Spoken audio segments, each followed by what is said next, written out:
saiu para ir na pizzaria, mas nunca chegou lá. E depois de quase meio século, a polícia conseguiu resolver o desaparecimento de Sharon Pryor. Quer saber toda a história? Te inscreve no canal e senta aí que eu te conto.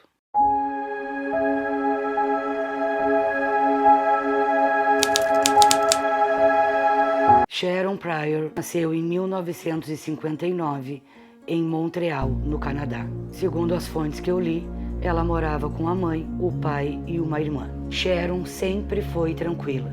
Ela era uma menina muito precavida, sempre ligava para a mãe se por qualquer motivo fosse se atrasar para chegar em casa.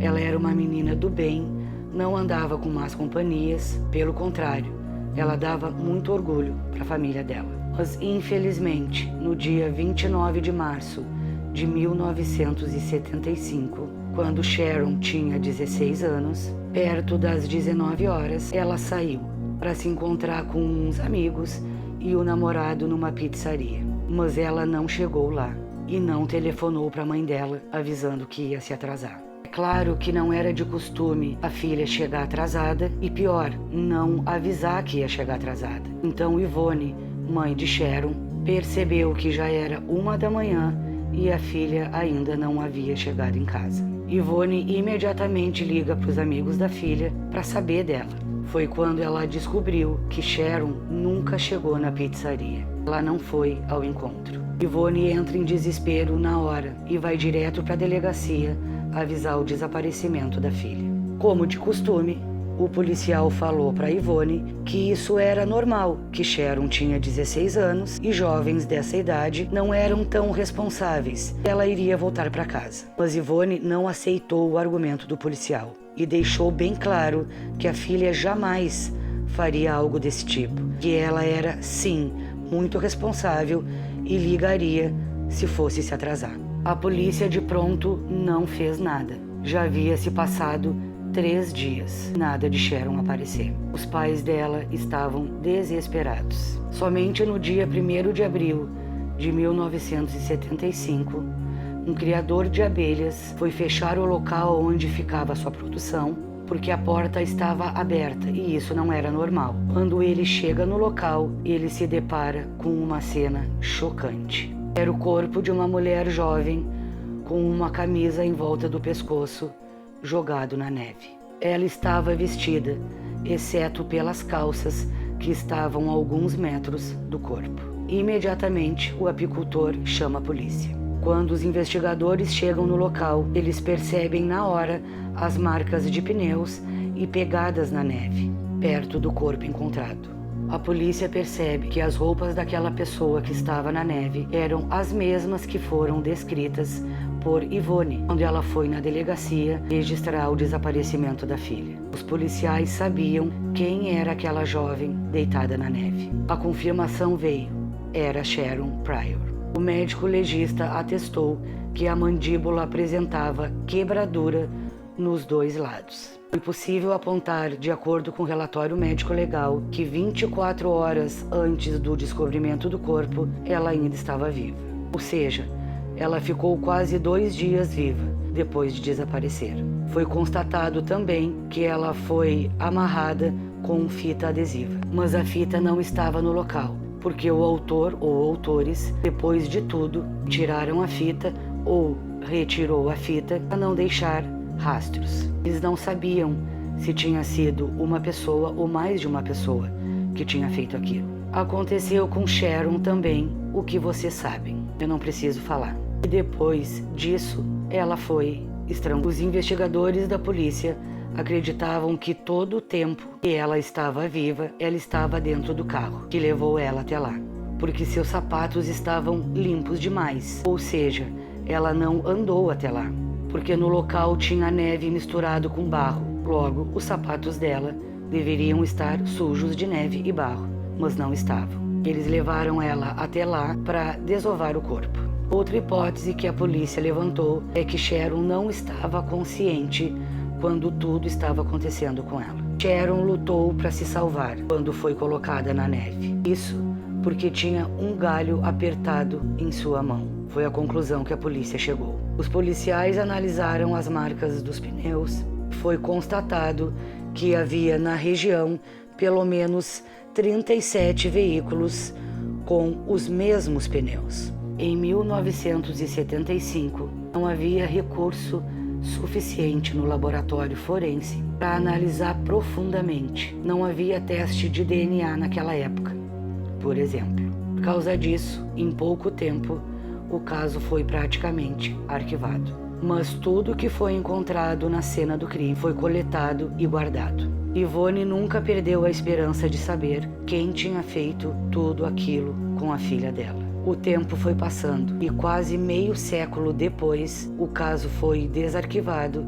e a polícia conseguiu solucioná-lo. Em 1922, o DNA que estava nas roupas de Sharon e na camisa que estava no pescoço dela foram jogados no banco de dados de DNA genealógico. Assim, a polícia conseguiu chegar a uma família específica que batia com o DNA das roupas. Não especificamente ao autor, mas à família descendente do possível autor, ou parentes próximos a ele. Essa família tinha o sobrenome Romani. Os investigadores lançam no sistema todos os nomes dessa família e eles encontraram uma pessoa suspeita. Era um homem chamado Franklin Maywood Romani.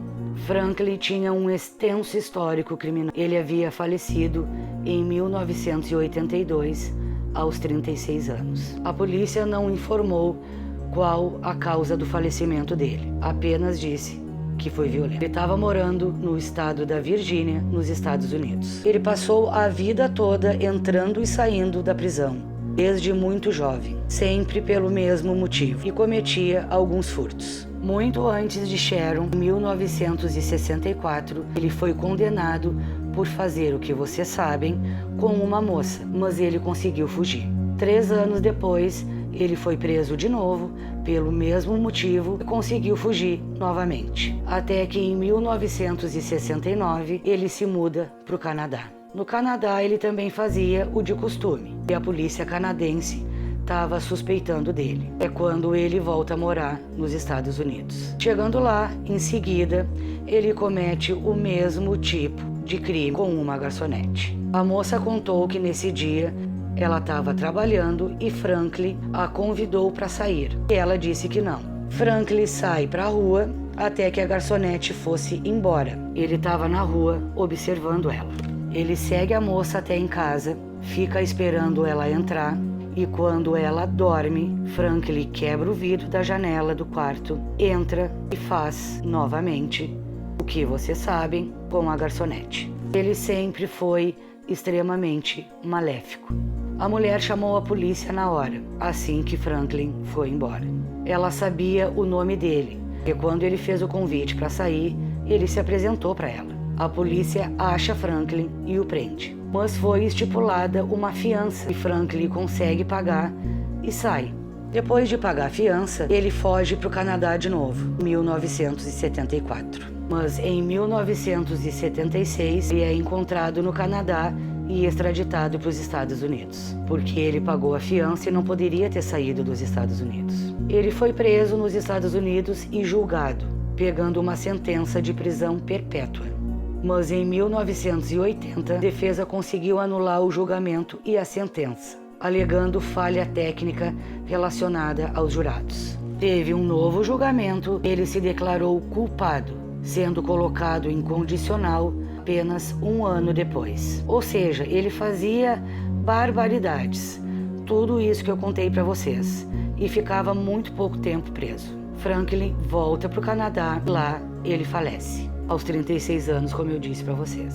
Nessas idas e vindas dos Estados Unidos para o Canadá é que Franklin pega Sharon.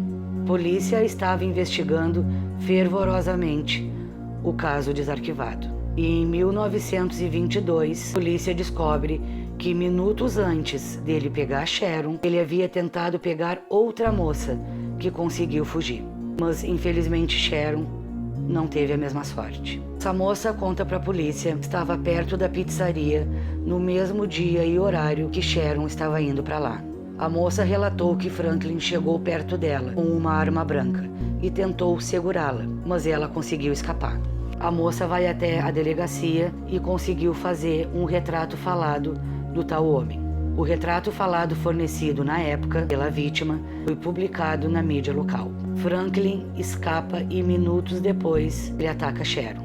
Mas na época, em 1975, a polícia não fez nenhuma relação com o homem que tentou pegar essa moça perto da pizzaria com o desaparecimento de Sharon, porque os investigadores acreditavam que quem atacou a moça perto da pizzaria não tinha como ser o mesmo que pegou Sharon. Os policiais disseram que provavelmente, vendo a sua imagem nos jornais, ele teria ficado com medo e teria fugido da região. Por isso não seria o mesmo homem. Bela constatação. Mas infelizmente a polícia errou. Era o mesmo homem. E ainda em 2022, a polícia precisa provar que o DNA encontrado nas roupas é de Franklin. Os investigadores pediram para 2 irmãos de Franklin fornecerem seus DNAs. E eles concordaram. Eu tenho outros vídeos no canal, casos solucionados através do DNA genealógico. Os DNAs dos 2 irmãos batiam com semelhança ao DNA da cena onde Sharon foi encontrada. A polícia conseguiu descobrir também que em 1975 Franklin tinha um Jeep com os mesmos pneus dos rastros encontrados na neve, perto do corpo de Sharon. E o tamanho dos sapatos dele era 42, exatamente o tamanho que a polícia mediu das pegadas na neve em 1975. Mas os investigadores queriam mais. Eles queriam uma prova de DNA cabal, irrefutável.